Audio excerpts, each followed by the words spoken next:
Assalamualaikum warahmatullahi wabarakatuh.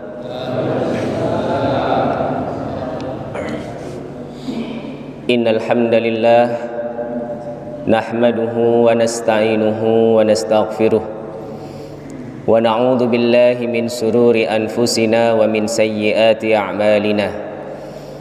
Man yahdihillahu fahuwal muhtadi wa man yudlil falan tajida lahu waliyan mursyida. Asyhadu an la ilaha illallah wahdahu la syarikalah wa asyhadu anna Muhammadan abduhu wa rasuluhu la nabiyya ba'dah. Allahumma salli ala Muhammad wa ala alihi wa ashabihi ajma'in, amma ba'du. Qala Allah ta'ala fil Qur'anil Karim, a'udzu billahi minasyaitonir rajim. Ya ayyuhalladzina amanu taqullaha haqqa tuqatih wa la tamutunna illa wa antum muslimun. Subhanaka la ilma lana illa ma 'allamtana innaka antal alimul hakim. Allahumma inna nas'aluka ilman nafi'a wa rizqan thayyiba wa amalan mutaqabbalah. Allahumma faqihna fid din wa 'allimna ta'wil. Amin ya rabbal alamin. Bapak Ibu jamaah salat subuh Masjid Nurul Huda yang dirahmati oleh Allah, alhamdulillah kita bersyukur kepada Allah yang telah memberikan kepada kita jaminan kehidupan dan jaminan rizki kepada kita hingga pagi hari ini.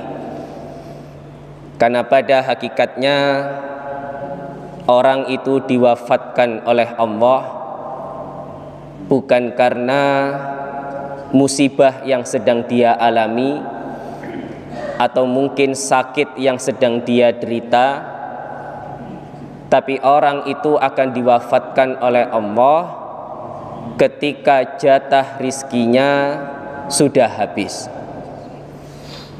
Oleh sebab itu terkadang kita dapati ada orang yang sakit bertahun-tahun, koma bertahun-tahun, tapi tidak kunjung meninggal dunia. Maka itu pertanda jatah rizkinya belum habis. Maka ada salah satu kisah masyhur yang ditulis oleh para ulama dalam kitab Al-Akhlaq lil Banin. Di situ diceritakan ada seseorang yang jatuh di sebuah lubang, dan qadarullah orang itu tidak meninggal dunia. Maka oleh masyarakat sekitar kemudian orang itu diangkat, kemudian diberi minum. Lalu tidak lama kemudian setelah orang ini kembali fit, dia punya tenaga untuk kembali berdiri dan berjalan, akhirnya dia melanjutkan perjalanannya. Dan tidak lama kemudian Bapak Ibu sekalian, orang ini kembali jatuh di sebuah lubang. Tapi bedanya pada musibah yang kedua, ketika dia jatuh di lubang yang kedua, akhirnya dia meninggal dunia. Kenapa Pak kok bisa meninggal di lubang yang kedua? Apa karena ada buayanya di situ? Tidak ada. Tapi ketika dia jatuh pada lubang yang kedua, jatah rizkinya sudah habis.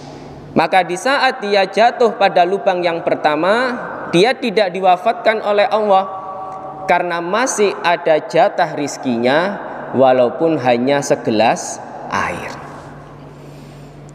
Oleh sebab itu Bapak Ibu sekalian, kita yang bisa hadir di masjid ini pada pagi hari ini, hakikatnya kita semua masih diberikan oleh Allah jaminan rizki. Maka tidak lagi perlu khawatir, tidak lagi ada perlu kekhawatiran soal rizki kita di hari ini. Kalau memang kita tidak lagi punya rizki di sisi Allah, kita pasti akan diwafatkan oleh Allah. Maka kata Nabi SAW, tidaklah seorang hamba itu diwafatkan oleh Allah, melainkan telah sempurna jatah rizkinya. Bapak Ibu yang semoga Allah rahmati dan Allah muliakan, alhamdulillah pagi hari ini kita sudah memasuki tanggal 21 Sya'ban 1445 Hijriah. Dan yang perlu kita fahami, di antara kebiasaan Nabi SAW dan juga para sahabatnya, ketika mereka ini sudah memasuki bulan Sya'ban, maka mereka akan memperbanyak puasa sunnahnya. Dan ini ada 3 sebab kenapa Nabi dan juga para sahabat terbiasa puasa sunnah di bulan Sya'ban. Yang pertama, karena di bulan Sya'ban ini adalah bulan di mana amalan seorang hamba dalam setahun akan dilaporkan kepada Allah. Jadi amalan kita sejak tahun kemarin, Pak, sampai tahun ini, maka di bulan Sya'ban inilah seluruhnya akan dilaporkan dan direkap di sisi Allah. Maka satu ketika sahabat Usamah bin Zaid pernah bertanya kepada Nabi, "Ya Rasulullah, ma araka tasumu aksar min syahri Sya'ban." Aku melihat engkau tidak banyak berpuasa kecuali di bulan Sya'ban. Kemudian kata Nabi, "Dzalika syahrun yakfilun nasu anhu baina Rajab wa Ramadan." Karena Sya'ban itu bulan di mana kebanyakan manusia lalai untuk beribadah. Padahal bulan ini terletak antara Rajab dan Ramadan. Kemudian kata Nabi, "Hadza syahrun turfa'u fihil a'malu ila rabbil alamin." Dan inilah bulan di mana amalan seorang hamba itu akan diangkat menuju Allah. Wa uhibbu ayyurfa'a amali wa ana shaim.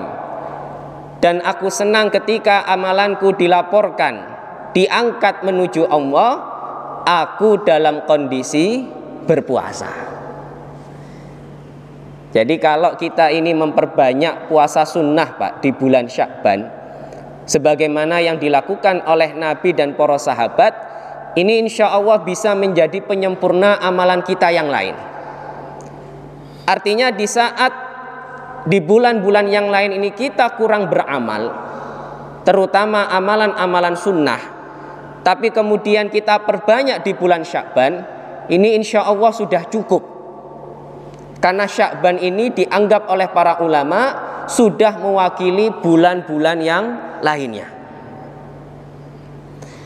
Kemudian alasan yang kedua, karena bulan Sya'ban itu bulan di mana Nabi SAW dan para sahabatnya menjadikannya sebagai bulan persiapan dan bulan pemanasan sebelum berjumpa dengan bulan Ramadan. Kalau kita ibaratkan seperti sepeda motor yang 11 bulan tidak pernah dipakai, Pak, kira-kira mudah atau sulit untuk dinyalakan? Sulit dinyalakan. Maka itulah gambaran diri kita. Kalau pada 11 bulan yang lain kita ini jarang sholat tahajud, jarang menunaikan puasa sunnah, kemudian langsung bertemu dengan bulan Ramadan, pasti rasanya akan sulit untuk beribadah di bulan Ramadan. Maka tidak heran terkadang Nabi itu sengaja tidak berpuasa sunnah pada bulan-bulan yang lain, tapi kemudian beliau tunda puasa sunnah itu beliau kumpulkan puasa-puasa sunnah pada saat bulan Sya'ban. Jadi terkadang Nabi tidak puasa Senin Kamis Pak di saat bulan Muharram, tidak puasa Ayyamul Bid di bulan Safar misalnya, tapi itu disengaja oleh Nabi karena Nabi ingin mengumpulkan puasa-puasa sunnah itu, kemudian beliau lakukan pada saat bulan Sya'ban. Maka kata para ulama, di antaranya Syekh Umar Al-Balkhi, beliau mengatakan Rajab syahruz zar'i. Rajab itu waktunya menanam. Wa Sya'ban syahrus saqi. Sedangkan Sya'ban itu waktunya menyirami. Wa Ramadan syahrul hasad. Adapun Ramadan waktunya memanen. Jadi Ramadan itu bukan waktunya lagi memulai Pak, tapi Ramadan kata para ulama sudah waktunya menikmati amalan yang sudah kita kerjakan sebelumnya. Kemudian alasan yang ketiga, kenapa Nabi banyak berpuasa sunnah di bulan Sya'ban? Karena sebagaimana sholat fardu yang kita kerjakan, sholat fardu itu ada sholat sunnah qobliyah dan ada sholat sunnah ba'diyah. Apa sih Pak fungsinya qobliyah dan ba'diyah itu? Untuk menyempurnakan sholat fardu yang kita kerjakan. Maka sama dengan bulan atau puasa wajib di bulan Ramadan. Puasa wajib itu ada puasa qobliyahnya dan ada puasa ba'diyahnya. Apa puasa qobliyah Ramadan? Puasa di bulan Sya'ban. Apa puasa ba'diyahnya Ramadan? Puasa Syawal. Maka kalau seandainya kita mengerjakan puasa Ramadan, tapi kemudian kita lengkapi dengan puasa di bulan Sya'ban, ditambah lagi dengan puasa di bulan Syawal, maka insya Allah puasa Ramadan kita ini akan lebih sempurna. Bapak Ibu yang semoga Allah rahmati dan Allah muliakan, kalau saat ini sudah masuk tanggal 21 Sya'ban, berarti kurang berapa hari lagi Pak? Kurang 9 hari lagi. Antara 8 sampai 9 hari lagi kita akan berjumpa dengan bulan Ramadan. Kata Ramadan itu dalam bahasa Arab dari kata kerja Ramadha yarmidu. Ramadha yarmidu itu ada dua makna Pak. Yang pertama artinya panas. Karena memang rata-rata kaum muslimin yang sedang berpuasa, mereka berada di sebuah negara yang sedang musim panas. Kemudian makna yang kedua, Ramadha yarmidu itu artinya membakar. Dan ini sesuai dengan fitrahnya bulan Ramadan. Bulan Ramadan itu bulan di mana Allah memberikan banyak ampunan kepada hambanya. Bulan di mana Allah membakar, mengampuni dosa-dosa hambanya. Namun sayangnya para jamaah sekalian, bulan Ramadan yang punya makna spesial ini ternyata bagi sebagian besar kaum muslimin dianggap seperti bulan biasa. Tidak ada bedanya dengan bulan-bulan yang lain. Bahkan saya pernah nanya ke beberapa orang Pak, apa sih bedanya Ramadan dengan bulan yang lain itu? Apa jawabannya? Ya lek Ramadan iku ana sahure Mas, ana bukoe, ana salat tarawih, kemudian wonten apa malih? Wonten zakate, wonten salat ite. Jadi hanya 5 hal itu yang membedakan antara Ramadan dengan bulan yang lain kalau kita tanya kepada kebanyakan kaum muslimin. Padahal kalau kita lihat kepada pendapat para ulama, salah satunya menurut Ibnu Qayyim, bulan Ramadan itu apabila dibandingkan dengan 11 bulan yang lain, diibaratkan seperti keutamaan Nabi Yusuf dibandingkan 11 saudaranya yang lainnya. Artinya kalau Nabi Yusuf itu merupakan anak kesayangannya Nabi Yakub, maka bulan Ramadan merupakan bulan kesayangannya Allah. Kalau Nabi Yusuf itu menjadi anak yang paling dicintai oleh ayahnya karena ketaatannya kepada ayahnya, maka bulan Ramadan kita jadikan sebagai bulan untuk meningkatkan ketaatan kita kepada Allah. Jadi bulan Ramadan ini jangan dianggap remeh, Pak. Makanya kalau orang itu tidak berangkat dimulai dari ilmu, tidak menyambut Ramadan dengan ilmu, tidak membersamai Ramadan dengan ilmu, dan tidak melepas Ramadan dengan ilmu, maka Ramadan itu akan terasa biasa-biasa saja. Maka sekarang saya tanya, Pak, salah satu masalah yang sering muncul di bulan Ramadan, ini khususnya bagi ibu-ibu. Kira-kira, Bu, kalau ada seorang wanita yang hamil di bulan Ramadan tahun ini, kemudian ternyata qadarullah Ramadan tahun depan hamil lagi, Pak. Nah, bagaimana cara melunasi hutangnya? Hutang puasanya itu loh, bagaimana cara melunasinya, Bu? Nah, ini kita harus tahu hukum asli dalam masalah fidyah itu. Yang pertama, kalau ada seorang wanita yang hamil dan menyusui, apakah dia hanya diwajibkan mengqadha puasanya saja atau juga harus membayar fidyah? Ada beberapa pendapat di kalangan para ulama. Yang pertama, menurut pandangan madhab Hanafi, wanita yang hamil dan menyusui diwajibkan mengqadha puasanya saja tanpa perlu membayar fidyah. Jadi wanita hamil dan menyusui ini disamakan oleh madhab Hanafi seperti orang yang sedang sakit atau dalam perjalanan. Orang yang dalam perjalanan ini kira-kira uzurnya akan berakhir atau tidak, Pak? Akan berakhir. Tidak mungkin orang itu dalam perjalanan selama setahun penuh, tidak mungkin.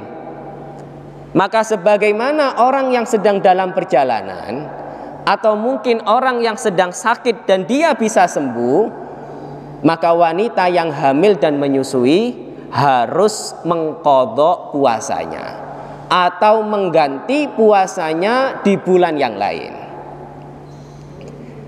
Kemudian pendapat yang kedua, dalam pendapat Abdullah bin Umar dan Abdullah bin Abbas, wanita yang hamil dan menyusui hanya diwajibkan membayar fidyah saja tanpa harus mengqadha puasanya. Nah, ini kira-kira pendapat yang paling banyak dipilih oleh ibu-ibu, Pak. Jadi tidak usah nyaur poso, cukup bayar fidyah. Nggih, Bu, nggih? Lebih enak mana, Bu? Qadha atau bayar fidyah? Bayar fidyah, soalnya sing bayar bapake. Nah. Kemudian yang ketiga, dalam pandangan madhab Syafi'i dan madhab Hambali, wanita yang hamil, wanita yang hamil, dia harus mengqadha dan bayar fidyah. Tapi bagi wanita yang menyusui, dia hanya perlu membayar fidyah saja. Karena dalam pandangan madhab Syafi'i, yang lebih darurat itu kondisi ibu yang menyusui. Lebih lama mana, Pak? Menyusui atau hamil? Lebih lama menyusui. Karena menyusui ini lebih lama jangka waktunya, maka wanita yang menyusui hanya perlu membayar fidyah saja. Maka kalau kita lihat dari beberapa pendapat para ulama ini, kalau kita mengambil pendapat dengan tujuan kehati-hatian, maka tentu pendapat madhab Hanafi lebih kuat. Wanita yang hamil dan menyusui wajib mengqadha puasanya, bukan membayar fidyah. Namun apabila dalam kondisi yang kedua tadi, ada ibu yang hamil di bulan Ramadan tahun ini, ternyata hamil lagi di Ramadan berikutnya, maka tidak perlu mengqadha puasa, Pak. Tapi hanya perlu diganti dengan membayar fidyah. Nah, sekarang pertanyaan berikutnya, Pak. Fidyah itu berapa sih besarannya? Fidyah itu 2 mud atau sama dengan setengah sok. Setengah sok itu kurang lebih 1,3 sampai 1,5 kilo.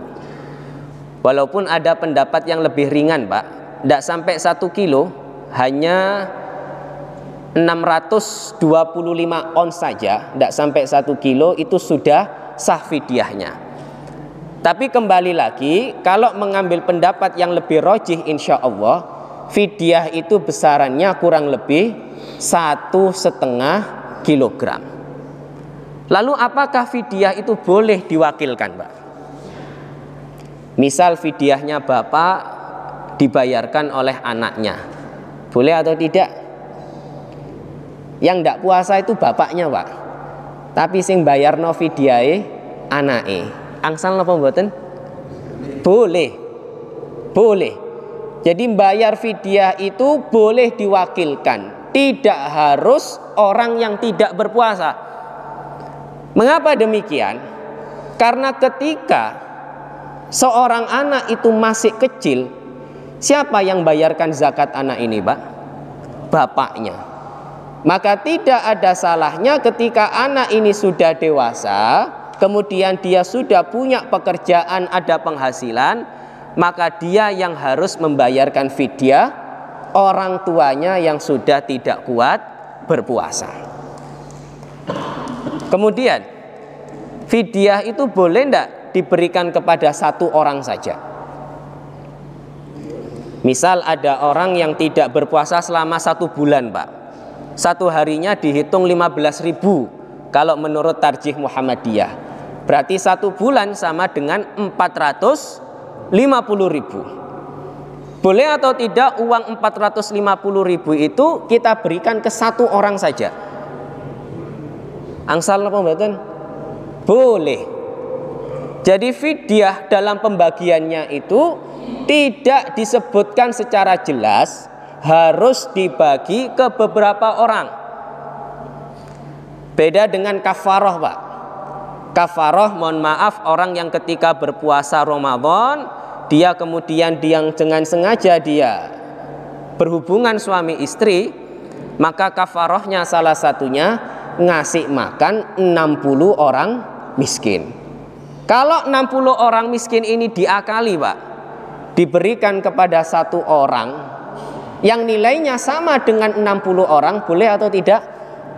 Tidak boleh. Karena hadisnya jelas memberi makan kepada 60 orang miskin. Atau mungkin bagi orang yang sudah berjanji, sudah bersumpah, tapi kemudian dia mengingkari janjinya, maka kafarohnya harus beri makan kepada 10 orang miskin. Maka ini juga tidak boleh diberikan kepada 1 orang, nilainya sama dengan 10 orang miskin. Tapi kalau untuk fidyah, Pak, karena Allah mengatakan dalam Al-Quran, wa 'alal ladzina yutiqunahu fidyatun ta'amu miskin. Fidyah itu ngasih orang miskin. Lafadz miskin ini tidak menggunakan alif lam. Ini lafadz yang dimaknai nakiroh, sesuatu yang belum jelas. Maka kita boleh membagi fidyah kita ke berapa orang pun yang kita mau. Mau 450 ini buat 1 orang, monggo. 450 ini dibagi ke 3 orang, tidak masalah. Yang jelas hitungannya yang harus sesuai. Oke. Jadi ini baru satu ilmu Pak yang berkaitan dengan bulan Ramadan. Kita belum membahas ilmu yang lain, misalnya terkait zakat maupun ilmu-ilmu yang lainnya. Maka perlu kami tekankan kembali, orang itu kalau sudah sering ketemu bulan Ramadan tapi dia tidak memiliki ilmu tentang Ramadan, maka Ramadan itu rasanya hambar. Makanya ada lagu Pak, tiba-tiba Ramadan, tiba-tiba Ramadan. Jenengan tidak sadar tiba-tiba sudah Ramadan. Makanya ada kaidah yang berbunyi, kasratul misas tumitul ihsas. Seringnya berinteraksi, seringnya berjumpa itu bisa mematikan sensitivitas seseorang. Kalau ada orang yang sudah pacaran 5 tahun sebelum nikah Pak, kemudian dia menikah, maka bisa dipastikan perasaan orang ini kepada pasangannya biasa-biasa saja. Kenapa?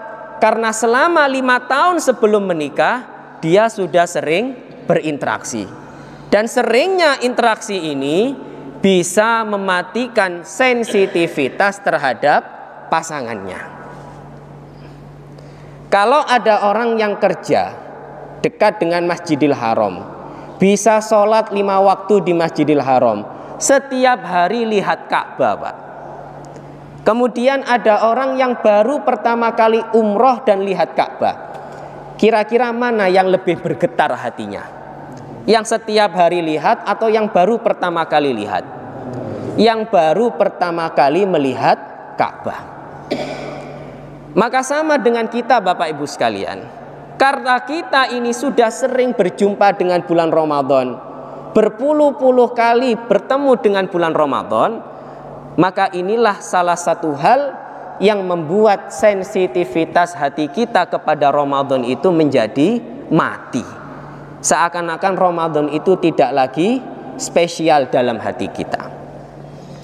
Oleh sebab itu, sebagai upaya untuk menghidupkan kembali hati kita ini terhadap bulan Ramadan, dan supaya Ramadan itu punya makna dalam hidup kita, ada 3 hal yang perlu kita lakukan Bapak Ibu sekalian.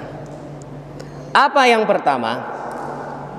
Kasratud doa, memperbanyak doa kepada Allah. Apa doa yang perlu kita minta Pak kepada Allah? Doa supaya bisa ketemu bulan Ramadan. Karena orang ketika berdoa itu Pak, yang dia minta dalam doanya pasti sesuatu yang dia anggap penting dalam hidupnya. Tidak mungkin orang itu berdoa minta kepada Allah sesuatu yang nggak penting. Itu tidak mungkin. Maka kalau ada orang yang masih jomblo, kira-kira yang banyak dia minta kepada Allah itu apa Pak? Jodoh. Karena jodoh itu penting. Kalau ada orang yang sudah menikah, pasti yang dia minta kepada Allah apa? Anak. Karena anak itu penting. Kalau ada orang yang baru lulus kuliah, pasti yang dia minta pekerjaan kepada Allah. Karena pekerjaan juga penting. Maka sama halnya dengan kita sebagai seorang muslim Pak. Kalau kita selama berdoa tidak pernah minta kepada Allah supaya ketemu dengan bulan Ramadan, tiba-tiba sudah masuk Ramadan begitu saja tanpa kita sadari, itu tandanya Ramadan tidak punya makna yang spesial dalam hidup kita. Tapi kalau kita ketika berdoa kepada Allah selalu minta kepada Allah, ya Allah, Allahumma balighni ila Ramadan. Ya Allah, sampaikan umurku sampai bulan Ramadan. Kita ulangi terus Pak setiap selesai sholat. Maka itu pertanda Ramadan punya arti penting dalam hidup kita. Nah sekarang kira-kira kita masuk golongan yang mana Pak? Jarang minta, tiba-tiba ketemu Ramadan, atau selalu minta? Insya Allah yang kedua, selalu minta kepada Allah supaya ketemu bulan Ramadan.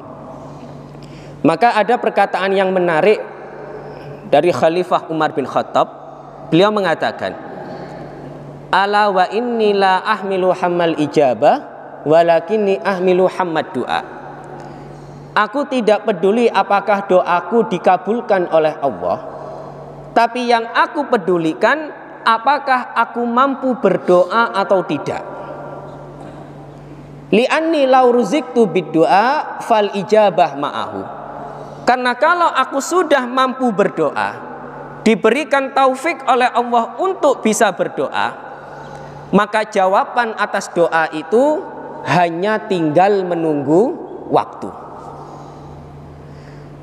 Jadi jangan dikira Pak berdoa itu gampang. Mungkin bagi panjenengan yang sudah terbiasa, yang sudah istiqomah, itu terasa mudah. Coba jenengan tanyakan ke orang-orang yang terlalu sibuk itu, kira-kira mereka sempat berdoa atau tidak? Coba tanyakan ke orang-orang yang mereka itu lebih memprioritaskan urusan dunianya. Saya yakin mereka sangat jarang berdoa. Maka di saat kula kali panjenengan ini sudah diberikan taufik oleh Allah untuk bisa berdoa, Pak, ini karunia yang besar. Ini anugerah yang tidak Allah berikan kepada semua hambanya. Makanya sampai kata para ulama, bisa jadi kalau ada orang yang tidak berdoa itu bukan berarti dia tidak tahu apa yang harus dia baca. Kalau ada orang yang tidak berdoa itu bisa jadi bukan karena dia itu tidak sempat berdoa, Pak, tapi ada kemungkinan Allah tidak berkenan hambanya ini meminta kepadanya, dan Allah tidak berkenan mendengarkan doa-doanya. Nah ini hati-hati, Pak. Jadi kalau kita ini tiba-tiba kok males ibadah, itu bukan semata-mata karena memang karakter kita yang males ibadah, Pak. Tapi di situ ada kemungkinan Allah tidak ingin hambanya ini masuk dalam golongan hamba yang berlomba-lomba dalam ibadah. Ini hati-hati, Pak. Sama dengan doa tadi. Kalau jenengan kok tiba-tiba males berdoa, selesai sholat tiba-tiba melencing langsung pergi, tidak sempat dzikir, tidak sempat minta kepada Allah, maka itu ada kemungkinan Allah sedang tidak ingin mendengarkan doa kita. Allah sedang tidak ingin kita minta kepadanya, sehingga Allah tidak menggerakkan hati kita untuk berdoa. Maka tadi saya katakan, kalau orang itu bisa berdoa, itu anugerah yang sangat besar. Maka ketika kita sudah bisa berdoa, jangan disia-siakan kesempatan ini, Pak. Minta kepada Allah sesuatu yang menurut manusia itu mustahil terjadi. Jadi jenengan kalau minta ke Allah, Pak, sesuatu yang receh, sesuatu yang gampang, sesuatu yang remeh, itu sama saja jenengan merendahkan Allah. Tapi kalau jenengan itu minta kepada Allah sesuatu yang menurut manusia sulit terjadi, menurut hitungan-hitungan manusia mustahil untuk dilakukan, itu tandanya jenengan yakin bahwasanya Allah itu ala kulli syai'in qadir. Allah maha mampu atas segala sesuatu. Dan ini yang penting, Pak. Orang itu kalau berdoa, sebelum dia berdoa harus tertanam dalam hatinya, doanya itu pasti dikabulkan oleh Allah. Terkadang kita ini enggak, ya Pak, belum apa-apa sudah ragu, kira-kira doa saya ini dikabulkan atau tidak. Kalaupun kita ini yakin doa kita itu dikabulkan, kita masih ragu kapan doa itu akan dikabulkan oleh Allah. Maka syarat pertama, orang itu kalau ingin doanya dikabulkan oleh Allah, sebelum dia berdoa, dia harus yakin Allah pasti akan mengabulkan doanya. Maka kata Nabi SAW, ud'u'allah wa antum muqinuna bil ijabah. Berdoalah kepada Allah dan kamu harus yakin doamu pasti akan dikabulkan oleh Allah. Jenengan tahu Nabi Zakaria, Pak? Nabi Zakaria itu diuji oleh Allah apa? Tidak punya anak sampai usianya hampir 1 abad.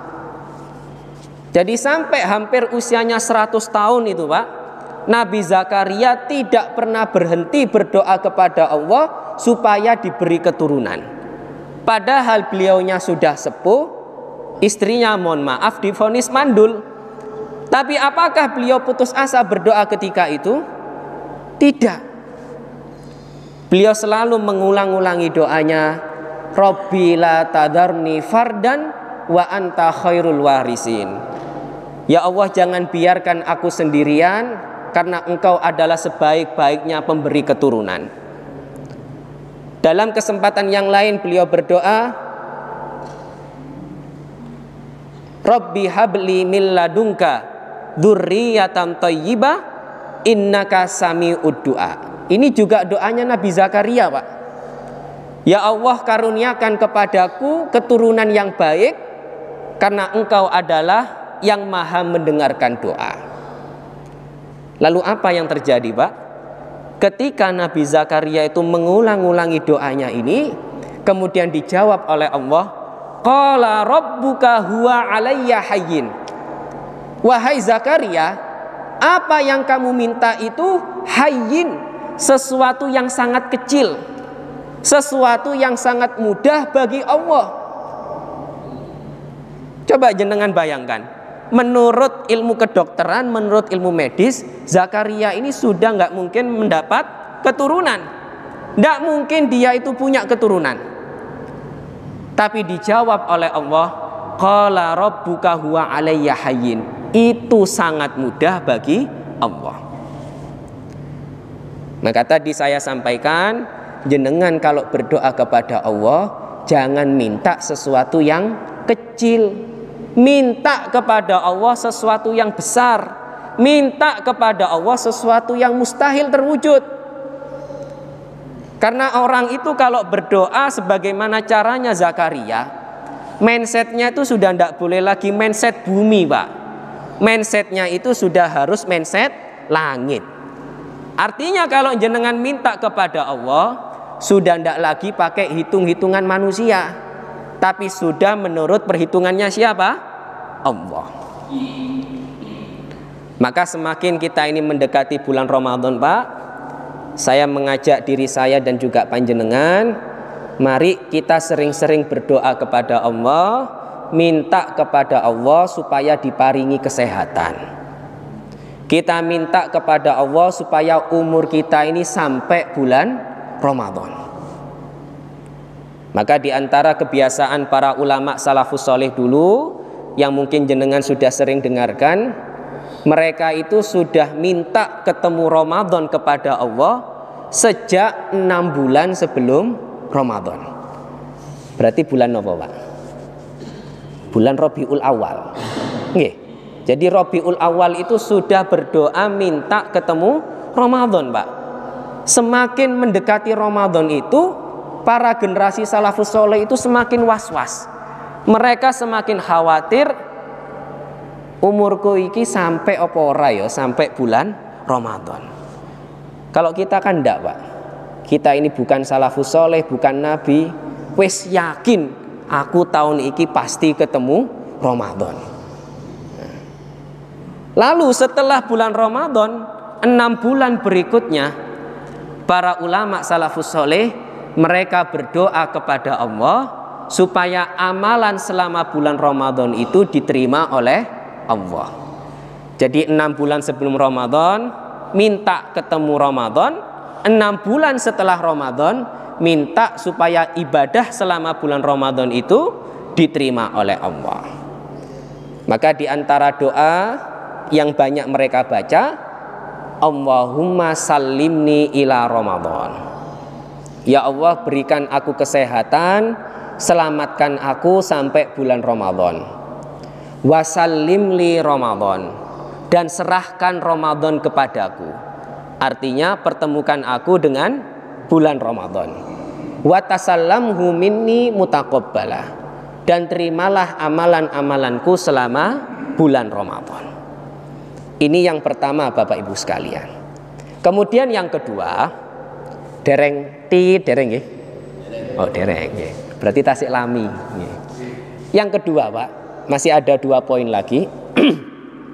Untuk menyambut bulan Ramadan ini yang perlu kita lakukan kasratul hamdi wasyukri. Banyak memuji dan bersyukur kepada Allah. Kalau kita lihat dalam surat Ibrahim ayat 7, Allah berfirman, la in syakartum la azidannakum wa la in kafartum inna adzabi lasyadid. Kebanyakan orang itu mengartikan seperti ini, Pak. Kalau kalian bersyukur kepada Allah, niscaya aku tambahkan. Apa yang ditambah oleh Allah, Pak? Nikmatnya. Ini kebanyakan orang ketika memahami ayat ini. Padahal kalau kita lihat dalam tafsir Ibnu Katsir, beliau menyampaikan, la in syakartum ala nikmati la azidannakum fi ta'ati. Kalau kalian mau bersyukur ala nikmati, atas nikmatku, niscaya aku tambahkan ketaatanmu kepadaku. Jadi kalau kita bersyukur kepada Allah itu, Pak, yang dilipat gandakan bukan nikmatnya menurut Ibnu Katsir, tapi yang diberikan oleh Allah kemudahan dalam beribadah. Karena kalau salah tafsir bahaya, Pak. Kalau saya bersyukur, nikmat saya ditambah.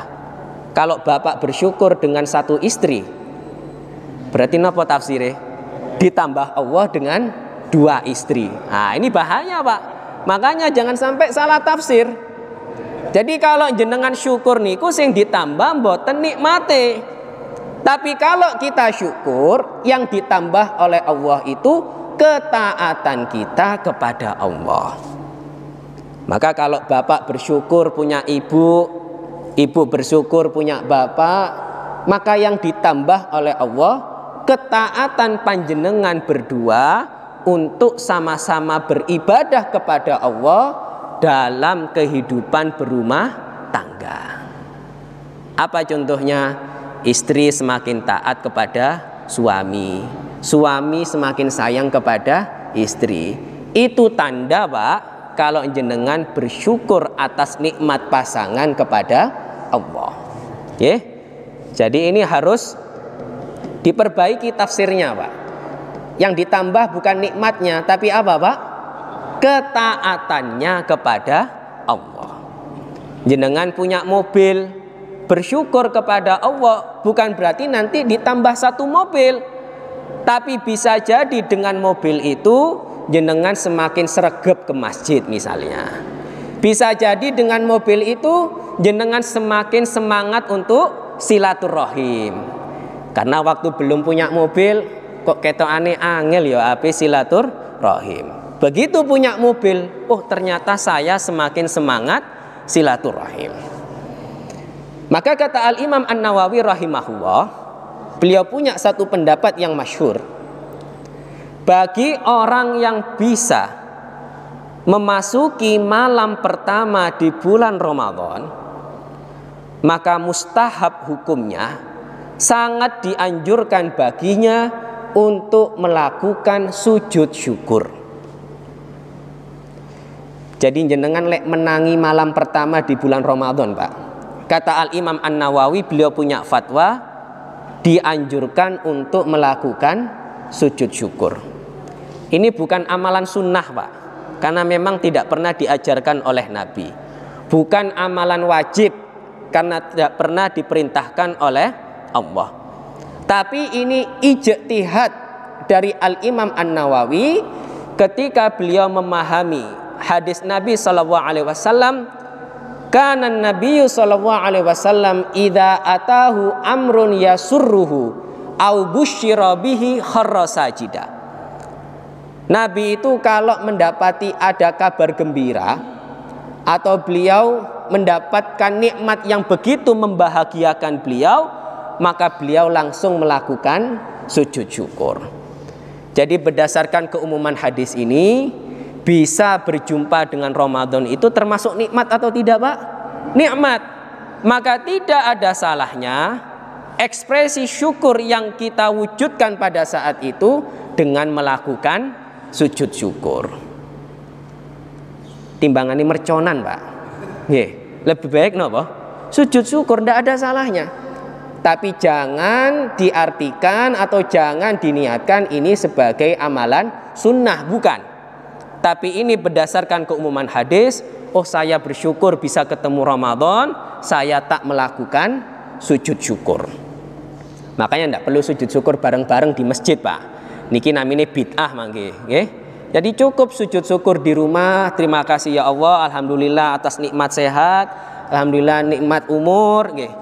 Jenengan paringi kula nikmat saged ketemu Ramadan. Ini sudah boleh, Pak. Makanya kalau kita lihat dalam pendapat beberapa ulama, memang ada sebagian ulama itu yang memakruhkan sujud syukur. Salah satunya Al-Imam Abu Hanifah.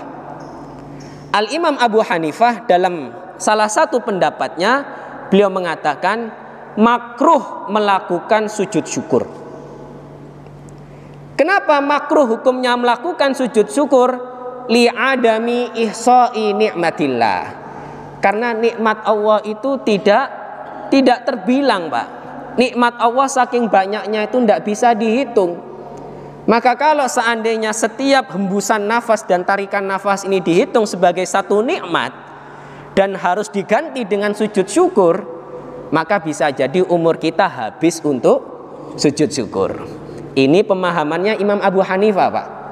Lek kabeh nikmat itu harus sujud syukur, berarti uripe menungso entek gawe sujud syukur. Tapi kalau menurut Imam Syafi'i tidak. Jadi karena Imam Nawawi ini beliau bermadhab Syafi'i, beliau mengikuti pendapat gurunya.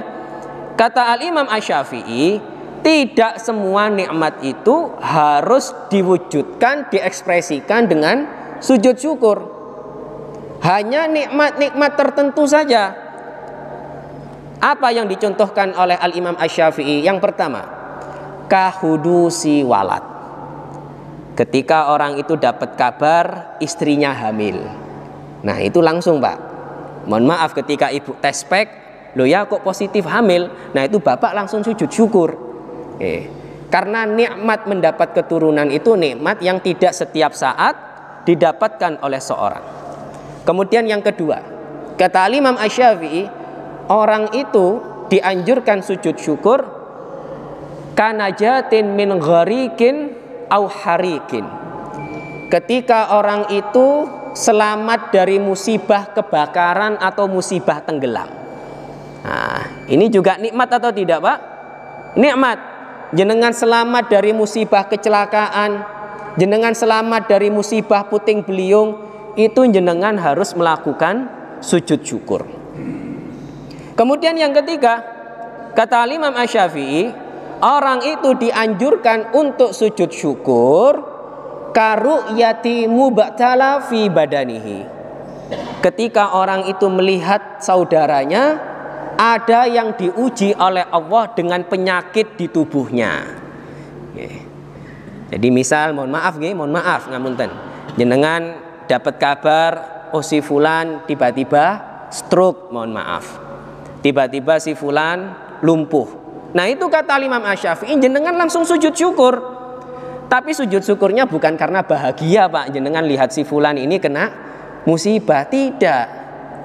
Tapi dianjurkan sujud syukur karena jenengan bersyukur kepada Allah, jenengan tidak diberi musibah yang serupa. Dapat musibah, si fulan sudah meninggal dunia atau tiba-tiba sakit, sujud syukur, Pak. Kenapa? Karena jenengan masih diparingi sehat kali Gusti Allah.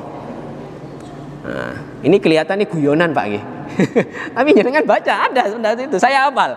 Itu situasi yang ketiga. Kemudian yang keempat, menurut Al-Imam Syafi'i dianjurkan untuk sujud syukur karu'yati asin yajaharu bimaksiyatihi.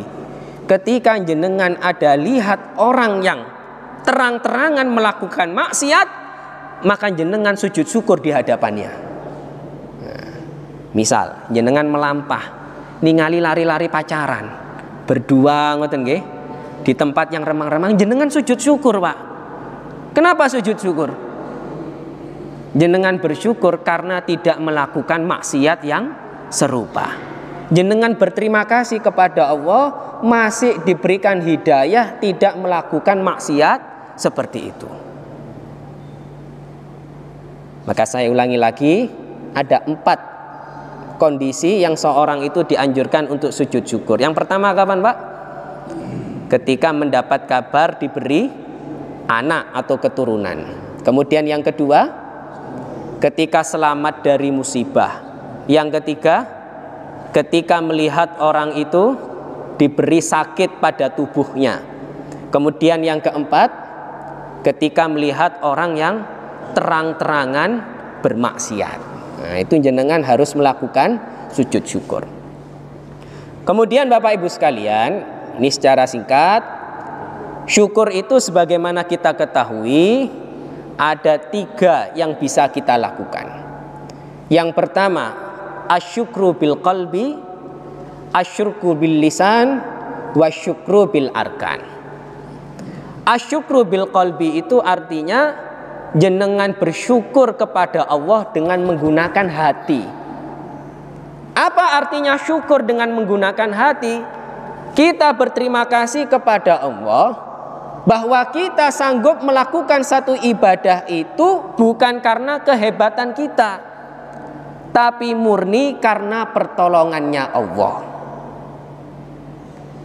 Kalau ditanya, jenengan kok ketinggalan fit terus lek poso Ramadan? Oh iya, soalnya aku rajin olahraga. Soalnya lek mari subuh aku mesti melaku-melaku. Nah itu tidak boleh, Pak. Itu tandanya jenengan tidak bersyukur menggunakan hati. Orang yang bersyukur menggunakan hati, ketika dia mampu melakukan satu ibadah, bisa masuk ke bulan Ramadan, itu bukan karena dia menjaga kesehatannya. Ya betul, itu wasilah. Tapi faktor terbesar yang membuat kita bisa beribadah di bulan Ramadan murni pertolongan dari Allah. Jadi itu maksudnya apa, Pak? Bersyukur dengan hati. Kemudian yang kedua, asyukru bil lisan. Bersyukur dengan menggunakan lisan itu, selain mengucapkan alhamdulillah, kita ceritakan nikmat yang kita dapatkan itu kepada orang lain. Ini yang kata para ulama disebut dengan tahaddus bin ni'mah. Wa amma bi ni'mati rabbika fahaddis. Ceritakan nikmat Allah itu kepada orang lain. Tapi dengan catatan, Pak, ketika menceritakan ini jangan sampai justru membuat orang itu membuat orang itu iri, dengki, apalagi tersinggung. Maka ada kaidah penting yang disampaikan oleh Ibnu Qayyim. Jangan ceritakan nikmat Allah kepada orang lain yang mana orang itu tidak mendapatkan nikmat itu. Contohnya, jangan cerita anak kepada orang yang tidak dikaruniai anak. Jangan cerita tentang kesehatan kepada orang yang sedang sakit. Jangan cerita tentang, mohon maaf, cerita tentang rumah, tentang mobil kepada orang yang tidak punya rumah. Jadi silakan ceritakan nikmat Allah, tapi kita harus bijak dalam bercerita. Jangan sampai membuat orang itu tersinggung. Salah satunya, jangan menceritakan nikmat Allah kepada orang yang tidak mendapatkan nikmat tersebut. Kemudian yang terakhir, cara bersyukur yang ketiga, yaitu dengan cara asyukru bil arkan, syukur dengan perbuatan. Maka kaitannya dengan bulan Ramadan ini Bapak Ibu sekalian, saya yakin pasti panitia ini kan sudah menghitung anggaran kegiatan Ramadan. Saya dengar rata-rata masjid itu antara 60 juta, 70 juta, ngoten nggih? Kurang lebih seperti itu anggarannya di masjid, 50 juta, pokoknya puluhan juta lah Pak. Nah, itu sebenarnya ngasih ngode ke panjenengan Pak. Itu ngasih kode ke panjenengan. Artinya apa? Salah satu cara kita bersyukur dengan perbuatan, bisa berjumpa dengan bulan Ramadan. Ayo mulai sekarang kita sudah menyiapkan mana harta kita yang akan kita sodakohkan untuk kegiatan di bulan Ramadan. Ketika takmir sudah mengumumkan Masjid Nurul Huda memiliki anggaran 70 juta untuk kegiatan Ramadan, oh jenengan sudah mikir, oh insya Allah saya mau nyumbang 5 juta. Amin. Nah, kok ngoten sing amin Pak? Oh, yeah. Saya sudah siapkan 5 juta Pak untuk kegiatan Ramadan. Saya sudah menyiapkan sekian porsi takjil untuk buka puasa. Saya sudah menyiapkan sekian bingkisan untuk anak yatim. Nah ini mulai sekarang sudah kita siapkan Pak. Kenapa? Karena umur tidak ada yang tahu. Maka ketika panjenengan sudah ada niat, dan niat itu diwujudkan dengan menyiapkan harta kita untuk sedekah di bulan Ramadan, lalu ternyata qadarullah, mohon maaf Pak, umur kita tidak sampai bulan Ramadan, setidaknya kita punya tabungan amalan, yang amalan itu pahalanya terus mengalir selama bulan Ramadan, dan amalan itu menjadi bukti bahwasannya kita memuliakan datangnya tamu Allah yang agung, yaitu bulan Ramadan. Jadi ini mumpung Pak masih H-9, ayo setelah ini dihitung tabungannya. Oh saya mau nyumbang sekian juta, sekian takjil, sekian bikisan. Ayo mulai disiapkan sekarang. Oke? Kemudian yang terakhir sebagai penutup, ini sebagai penutup Pak. Sudah masuk waktu sholat isyraq Ustaz? Ampun nggih. Dereng. Oh dereng ya? 5.45. Nggih, 5.45 atau 46. Nggih. Saya selesaikan sedikit lagi Pak nggih. Jadi yang terakhir, sebagai bekal kita untuk berjumpa dengan bulan Ramadan, ini mungkin yang sudah sering kita dapatkan, mari kita sama-sama kasratut taubah, banyak bertobat kepada Allah. Ini kalau tidak salah sudah disinggung oleh Ustadz Dawud pekan kemarin nggih. Nah, coba saya tanya Pak, kenapa kita harus tobat sebelum bulan Ramadan? Bukankah Ramadan itu bulan di mana pintu taubat itu dibuka selebar-lebarnya? Lalu untuk apa Pak taubat sebelum Ramadan itu? Supaya kita tidak males ibadah ketika Ramadan.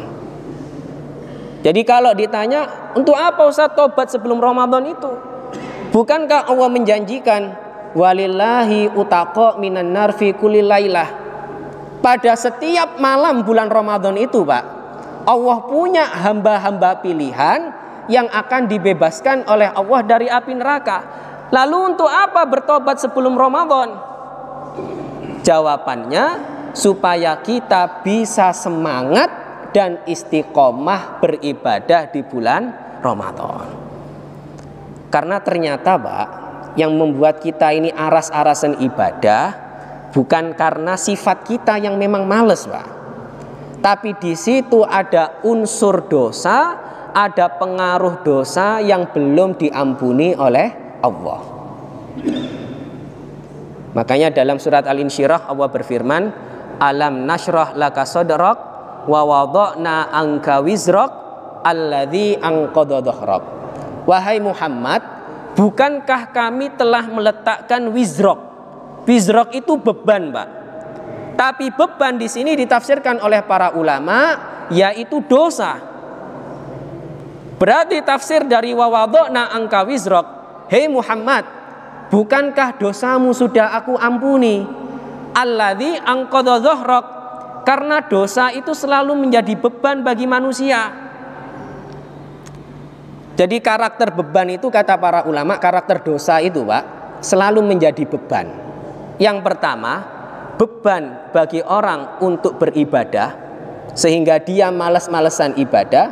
Yang kedua, menjadi beban dalam hidupnya sehingga dia selalu gelisah dalam hidupnya. Itu karakter dosa, Pak. Makanya kata Nabi, al-ismu mahaka fi sadrika wa karihta ayyattali'a alaihin nas.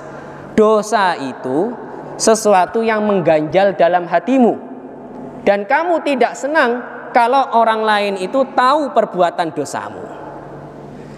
Jadi kalau saat ini ada orang yang berbuat dosa, Pak, kemudian dia gelisah, hidupnya tidak tenang, itu wajar, Pak. Itu sangat wajar.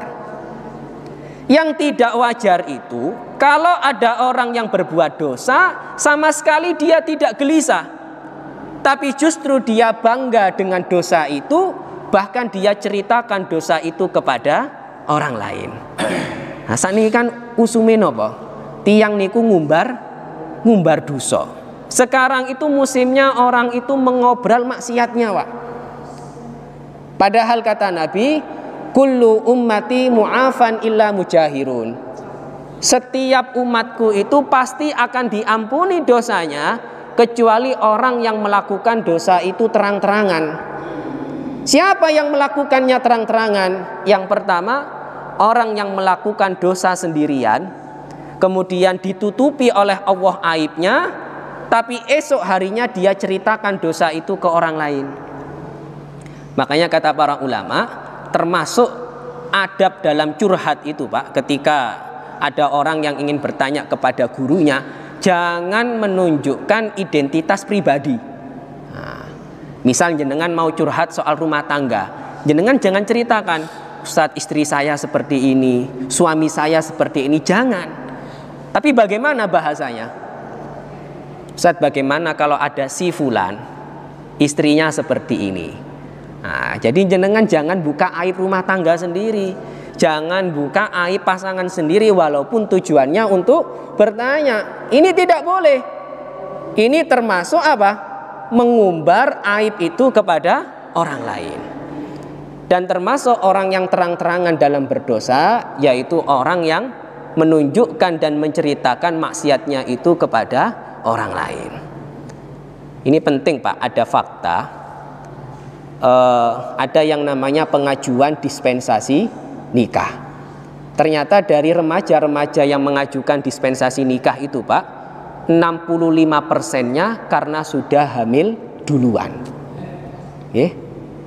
Jadi mengajukan dispensasi nikah itu kan karena nikah belum umurnya. Yang perempuan nikah di bawah 19 tahun. Nah, kenapa kok sudah banyak yang nikah di bawah 19 tahun? Karena rata-rata remaja putri kita sudah banyak yang hamil duluan. Na'udzubillah min dzalik. 35% sisanya memang ada yang murni ingin nikah muda, tapi ada juga yang sudah maksiat tapi dia tidak hamil. Makanya tidak berlebihan kalau dikatakan Indonesia ini darurat perzinahan. Hampir sama, Pak, dengan Korea.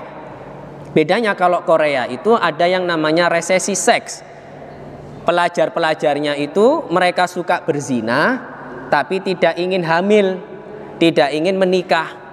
Tapi kalau remaja kita, sebagian ada yang suka berzina, akhirnya kemudian hamil duluan sehingga terpaksa dinikahkan. Jadi sama-sama, Pak, kita ini sudah darurat perzinahan. Cuman bedanya negara kita terpaksa menikah, kalau Korea tidak mau menikah. Maka sebagai penutup, Bapak Ibu sekalian, ada perkataan yang menarik atau hadis Nabi SAW, beliau mengatakan, ihfadillah yahfadka. Jagalah Allah, niscaya Allah akan menjagamu. Kata Ibnu Rajab Al-Hambali, makna dari hadis ini, jagalah dirimu dari maksiat di usia muda, niscaya Allah akan menjaga kesehatanmu di usia tua. Jadi kalau orang itu ingin diparingi kesehatan ketika sudah berusia udzur, syaratnya menjauhi maksiat ketika masih muda. Karena memang yang namanya penyakit itu tidak melulu karena faktor makan, bukan juga karena faktor hidup, tapi juga karena ada faktor maksiat yang pernah kita lakukan dan kita belum bertobat kepada Allah. Maka kalau kita lihat para ulama dulu Pak, usia 100 tahun mereka hafalannya masih kuat. 100 tahun mereka masih kuat lari, mereka masih kuat lompat sebagaimana anak-anak muda. Apa kuncinya? Karena mereka ketika muda menjaga diri mereka dari maksiat. Dan sebagai penutup, ada satu perkataan menarik dari Ibnu Qayyim.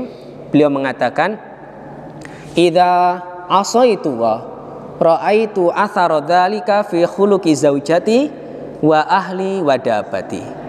Kalau aku bermaksiat kepada Allah, aku melihat pengaruh maksiat itu dari akhlak istriku, akhlak anak-anakku, dan kondisi kendaraanku. Jadi kalau kita dapati kok istri kita tiba-tiba sulit dinasehati, Pak, anak kita kok sulit diarahkan, bahkan kata beliau, fidabati, ada perubahan pada hewan tungganganku. Wah, ini mobil ini rutin nyervise kok tiba-tiba mogok, kok tiba-tiba bane meledos. Itu kalau orang beriman, Pak, menyikapinya bukan karena fenomena alam, Pak. Nggih. Istri tiba-tiba angel dituturi, oh iki fenomena alam iki. Nggih. Anak angel diatur, iki fenomena alam. Kemudian ada gunung meletus, itu fenomena alam. Kalau orang beriman menyikapi apa yang terjadi dalam hidupnya selalu dikaitkan dengan musibah atau maksiat yang pernah dia kerjakan. Oh, jangan-jangan istri sulit dinasehati karena saya pernah maksiat. Oh, jangan-jangan mobil tiba-tiba mogok gara-gara maksiat yang saya kerjakan. Maka mari Bapak Ibu sekalian, supaya kita ini bisa istiqomah beribadah di bulan Ramadan, maka mari yang pertama kita perbanyak doa kita kepada Allah, perbanyak syukur kita kepada Allah, dan perbanyak taubat kita kepada Allah. Mudah-mudahan kita semua diparingi kesehatan kali Gusti Allah, kita semua dipertemukan oleh Allah dengan bulan Ramadan. Demikian yang bisa kami sampaikan. Kita tutup dengan kafaratul majlis. Subhanakallahumma wa bihamdika asyhadu an la ilaha illa anta astaghfiruka wa atubu ilaik. Demikian yang bisa kami sampaikan, kurang lebihnya mohon maaf. Barakallahu fikum. Wassalamualaikum warahmatullahi wabarakatuh.